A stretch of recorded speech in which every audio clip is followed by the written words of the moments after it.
Okay, so today I'm going to be taking a very quick look at the vanilla Huawei P30. I've done a separate video on the P30 Pro and I'll leave a link in the description if you want to check that out as well.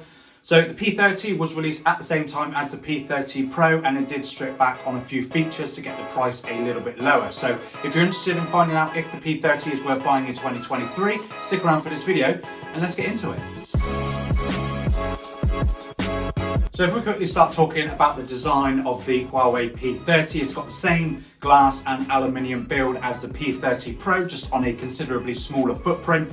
It's got a 6.1 inch flat display as opposed to the 6.4 inch curved display of the P30 Pro. It's got the same USB-C port at the bottom, but in fact the P30 has a headphone jack, which the P30 Pro unfortunately did not. It's got the standard volume rockers on the right and the power button as well. And then in the display, you get an in-display fingerprint scanner and the same notch at the top, which houses the 32 megapixel selfie camera. So the P30 is actually very manageable in the hand as opposed to the larger P30 Pro. So if you want a phone with a considerably smaller footprint, the P30 is a really good option. In the top left corner of the phone, you get a triple camera system, which consists of the same 40 megapixel main camera, but then you get a slightly lower resolution 16 megapixel ultra wide, and then the same 8 megapixel telephoto camera that you do find on the P30 Pro, but of course that's a periscope lens, whereas the telephoto on the P30 is just a 3x optical zoom. So overall, the feel and the look of the P30 is really nice. I really like this color, and it's got a really nice premium build, even more premium than other budget Android devices of today. As for performance on the P30, you get the Kirin 980, which is the same processor found on the Huawei P30 Pro, and then the Mate 20 Pro before that. So it's really good, dependable performance even today. I didn't find any slowdowns or anything like that. It is running on a slightly older 7nm architecture, so it's not going to be quite as power efficient as some of the newer processors on the market. And this is backed up by 6 GB of RAM and 128 GB of storage, which can be expanded via Huawei's proprietary nano memory card, not just the normal micro SD card. And for the battery on the Huawei P30, you get a 3650 mAh battery, which is of course considerably smaller than the 4800 mAh battery found on the P30 Pro, and that is considerably smaller than maybe the 4500 or 5000 mAh batteries found on most budget phones of today. But I did find that the P30 did get me through a full day, but I did find that I had to be a little bit more reserved in my use than what I did on the P30 Pro. And charging the P30 is a bit slower than the P30 Pro as well. You get 22.5 watt fast charging as opposed to the 40 watts on the P30 Pro. And the P30 does lack any form of wireless charging or anything like that. So if you're looking for a phone with wireless charging, so the P30 Pro is going to be your option between the two if you're looking for a phone with wireless charging and faster wired charging. As for software, unfortunately, this is an area where the P30 and the P30 Pro do fall behind obviously newer budget devices, as they are running the old Android 10 with EMUI version 12 on top. So it's not going to get any more software updates than Android 10. So that is something to consider if you're looking at buying this phone. Personally, for me, it's ran absolutely fine. I've had no issues with my user experience at all with the P30. It does have May 2022 security patch as well. So it is more up to date in terms of security patches than it is the actual software. But yeah, that's just something to bear in mind if you're looking at the P30 and of course any other older flagship Android device. Newer budget phones and of course newer flagships are going to be running newer software. But overall, EMUI is a really nice skin to use. There's plenty of customization options with regards to your wallpapers and your themes and all that sort of stuff. So there's plenty to do to customize your phone to how you want it to look. Yeah, I think EMUI is one of the better skins to use. I definitely prefer it over MIUI and a few of the other skins, but yeah, EMUI, a pretty good skin to use. So lastly, let's quickly talk about the camera on the Huawei P30. Like I said before, you get a 40 megapixel main camera, and then this is backed up by a 16 megapixel ultra wide, and then an 8 megapixel 3x telephoto camera.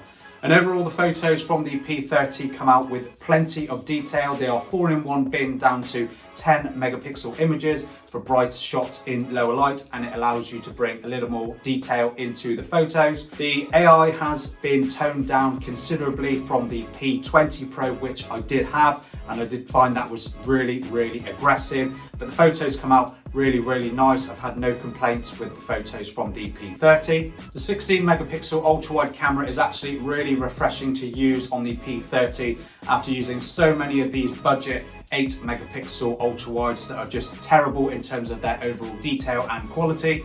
The 16 megapixel resolution on the P30 is considerably better than all of these ultra wides that I use on these other phones, and it was the same with the P30 Pro with that slightly higher resolution. And like the P30 Pro, the ultra wide on the P30 does have autofocus, so you can get macro shots as well at a higher resolution than these 2 megapixel macro efforts from these other budget devices. So that is just something again to bear in mind with the P30. I think you're going to get an overall better camera experience, especially with the ultra wide.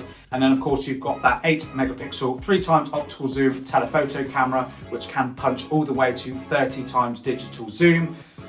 It's questionable whether these are actually going to be that usable, but in terms of the 3x optical results, they are actually really good. I've had a lot of fun using the telephoto camera on the P30. And then video quality is okay on the P30. The P20 Pro and then of course the P30s weren't really well known for their video quality. It does top out at 4K, so you can get some nice high resolution results. But in terms of your overall quality, you're not going to get the best video from the P30 or subsequently the P30 Pro.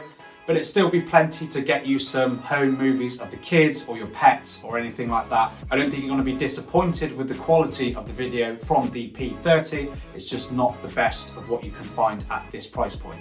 And then the selfie camera on the front is a 32 megapixel selfie camera, and that produces some pretty decent selfies with a good amount of detail. Not really a huge amount to talk on the selfie camera. It does the job. I didn't find that I was squinting or looking away because of the horrendous results. It is absolutely usable, not a problem on the P30. So that is my look at the Huawei P30 in 2023. Overall, it's still a really nice phone. I'm a huge fan of the size of the phone after using so many large phones like my iPhone 14 Plus, the Honor 50, the Honor Magic 4 Lite. They're all massive phones, but the Huawei P30 is a nice, refreshing sized phone to use at only 6.1 inches.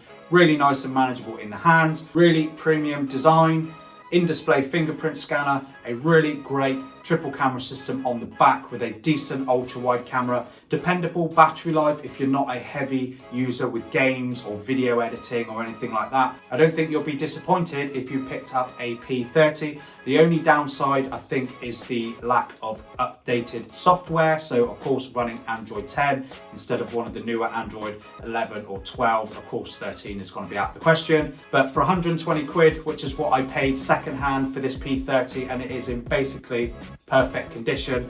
There's only very slight dings on the volume button, but for 120 quid, this is one hell of a phone. I don't think you'll be disappointed if you find one at that price.